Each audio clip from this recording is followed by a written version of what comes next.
Mio caro servitore, quando sarò in punto di morte, prendi l'anello d'oro che indosso sulla mia mano destra, come ricompensa per il tuo fedele servizio, e torna a casa, nella tua terra natale.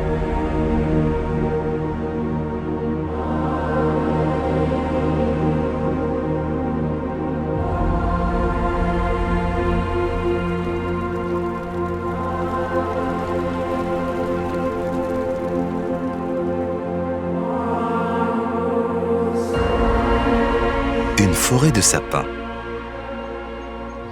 Ici, dans cette mer d'aiguilles sombres, souffle l'origine même du nom de Tan. Tana. En vieil allemand, le sapin.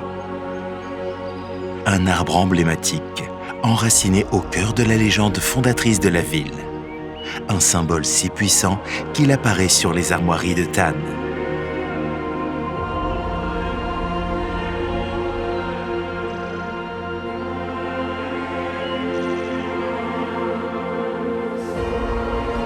Le spectacle est majestueux lorsque les premiers rayons du soleil effleurent les pierres de la collégiale. L'espace d'un instant, ces statues semblent s'éveiller. Ces vitraux, baignés de lumière, s'embrassent de couleurs célestes. Et tout autour, la ville s'anime doucement. Un événement se prépare. Nous sommes le 30 juin, le jour de la crémation des 3 sapins. Jour anniversaire de la fondation légendaire de Tan.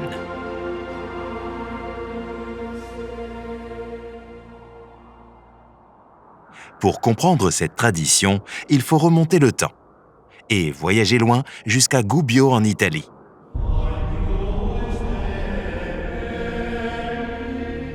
Là vivait un homme de foi, l'évêque Ubaldo Baldassini, plus connu chez nous sous le nom de Saint Thiébaut.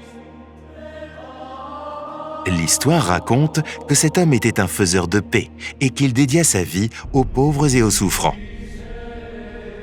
L'évêque s'éteint le 16 mai 1160. Son fidèle serviteur recueille alors l'anneau sur la dépouille de son maître.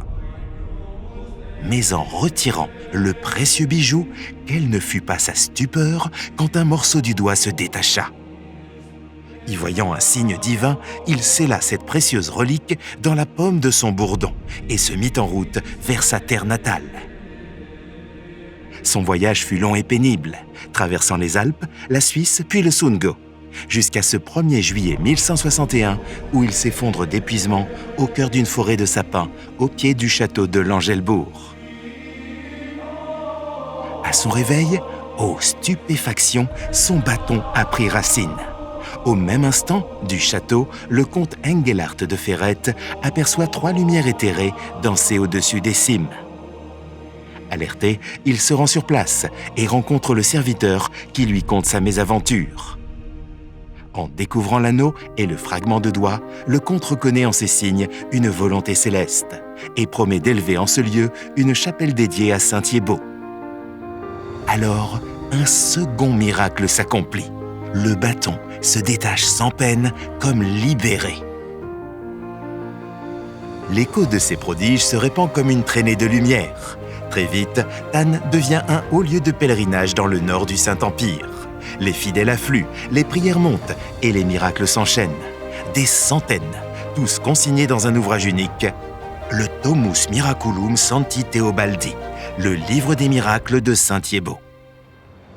En 1472, le Tanois Peter Metzger fit avec d'autres un pèlerinage à Saint-Jacques de Compostelle. Traversant un bras de mer dans une petite embarcation, un vent épouvantable se leva. Tous se croyaient perdus, sauf Peter, qui invoqua le lointain patron de sa ville, Saint Thiébaut. La tempête se calma et les pèlerins arrivèrent sains et saufs au port. Rentré à Tan, Peter Metzger s'empressa de raconter au curé comment il avait été sauvé par l'intercession de Saint Thiébaut. Grâce à la générosité des pèlerins et au génie des artisans bâtisseurs, la chapelle devient une collégiale, achevée après plus de 2 siècles de travail. Au fil du temps, la vérité s'est mêlée à la légende. Le corps de Saint Thiébaut repose toujours dans la basilique de Gubbio. Sa relique, un petit morceau de chair issu de sa main droite, est niché dans un flacon de cristal à la collégiale. L'anneau, lui, a mystérieusement disparu. De cette légende naquit une tradition. Chaque année, les 15 et 16 mai, une foule considérable se réunit à Gubbio pour rendre hommage à Saint Thiébaut. Les habitants vibrent au rythme de la Corsa dei Ceri, la course des cierges, point d'orgue des commémorations. À Tannes, la Divine Fondation est fêtée chaque année le 30 juin depuis 1458. La collégiale s'habille de ses plus belles parures, magnifiées par les mains délicates et le talent des fleuristes locaux. Les sapins, issus de la forêt tannoise, sont soigneusement préparés et dressés par les services de la ville.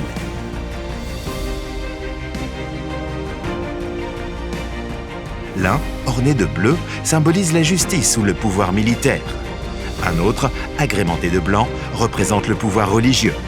Enfin, le dernier, décoré de rouge, évoque la société civile.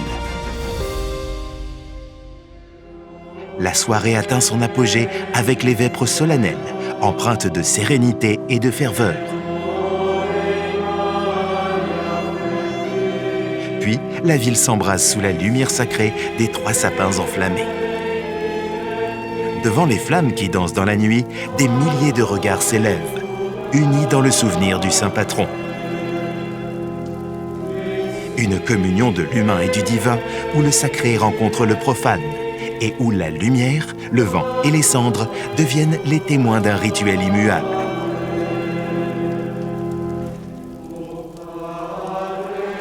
Ainsi se perpétuent la tradition et la légende.